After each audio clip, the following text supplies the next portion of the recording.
2022ல release ஆன ஹே சினாமிகா மூவில காஜல் அகர்வால் மலர்விழின்ற கேரக்டர்ல ஒரு சைக்காலஜிஸ்ட் அண்ட் ரிலேஷன்ஷிப் கவுன்சிலரா வந்துட்டு அவங்கள காட்டியிருப்பாங்க.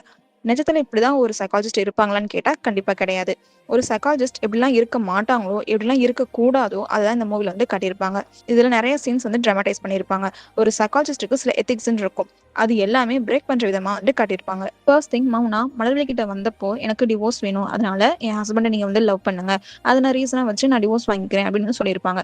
மௌனா என்னதான் கட்டாயப்படுத்தி கேட்டிருந்தாலும் அஸ் அ சைக்காலஜிஸ்டா இந்த விஷயத்த அவங்க வந்துட்டு அக்செப்ட் பண்ணியிருக்க கூடாது.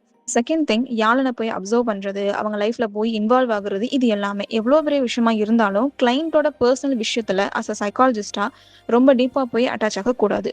Third thing, boundary setting. Malarvizhi எந்த இடத்துலையுமே பவுண்டரிஸ் வந்து செட் பண்ணியிருக்க மாட்டாங்க.